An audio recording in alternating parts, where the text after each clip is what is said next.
Assalamualaikum warahmatullahi wabarakatuh. Shalom, salam sejahtera bagi kita semua.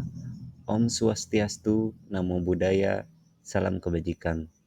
Tabe salamat lingunalatai, salam sujud karende malempang, adil katalino, bacuramin kasuraga, basengat kajubata, arus, arus, arus. Perkenalkan, saya Ahmad Suhendra, saya bertugas di SMA Negeri 4 Puruk Cahu, Desa Morongtu, Kabupaten Murung Raya, Provinsi Kalimantan Tengah. Menjiwai slogan pendidikan bermutu untuk semua, meskipun sekolah kami berada cukup jauh dari ibu kota kabupaten dan provinsi, kami selalu berupaya untuk menghadirkan konten pendidikan yang bermutu dan relevan dengan perkembangan zaman. SMA Negeri 4 Puruk Cahu adalah salah satu dari sedikit sekolah yang telah menerapkan mata pelajaran coding dan kecerdasan artifisial. Situasi saat ini, siswa lahir dan besar di dunia digital, tapi sebagian besar dari mereka hanya menjadi konsumen. Mereka menggunakan media sosial, game, dan aplikasi tanpa memahami bagaimana teknologi itu bekerja.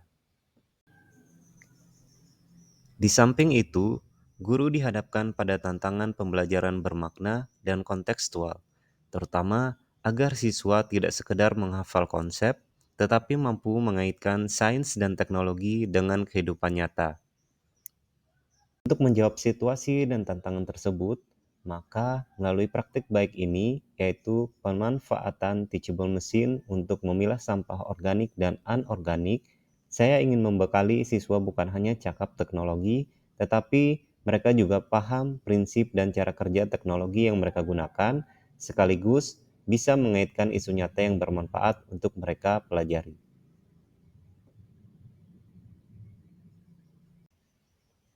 Langkah pertama, yaitu siswa melakukan asesmen awal menggunakan Mentimeter.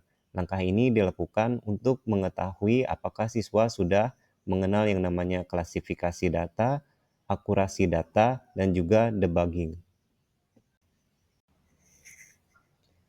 Langkah kedua, bagi siswa ke dalam beberapa kelompok, siapkan Chromebook jika smartphone siswa tidak kompatibel dengan teachable mesin.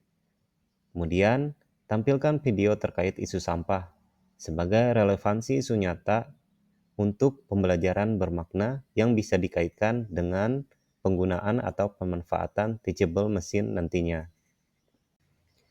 Pada langkah ketiga ini, guru mengenalkan dan menjelaskan manfaat serta cara kerja dari teachable mesin. Baik, saya akan menjelaskan simulasi dari teachable mesin. Ketikkan teachable mesin pada Google Chrome. Pada pencarian teratas, klik teachable mesin. Kemudian klik Get Started. Kemudian ada pilihan Image Project, klik Image Project dan pilih Standar Image Project. Pada bagian kelas itu diganti dengan kelas yang akan kita gunakan, misalkan sampah organik. Kemudian kelas kedua kita ganti dengan sampah anorganik.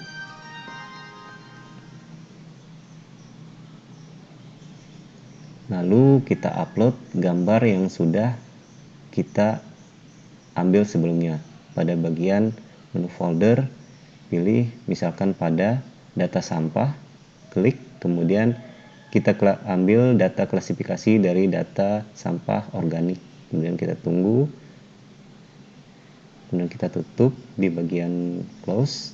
Kemudian kita ambil data untuk sampah anorganik dengan cara yang sama.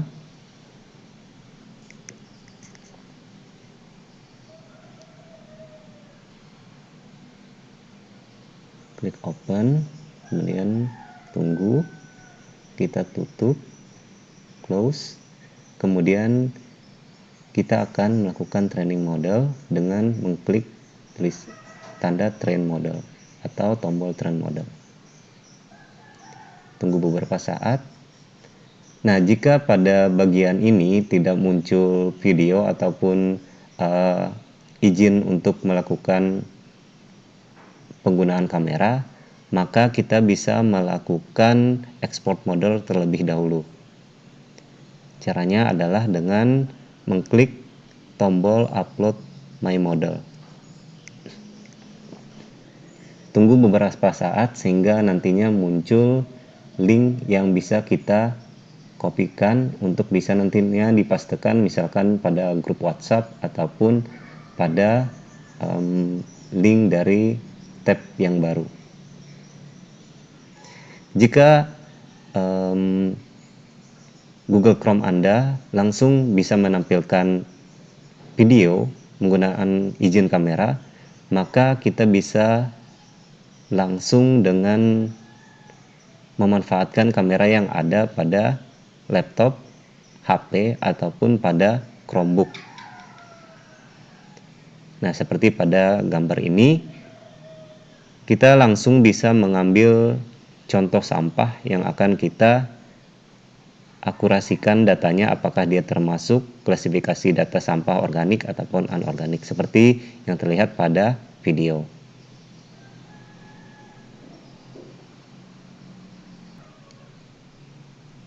Kemudian kita ganti datanya dengan menggunakan data klasifikasi sampah anorganik. Jadi di sini langsung terbaca ya untuk sampah anorganik.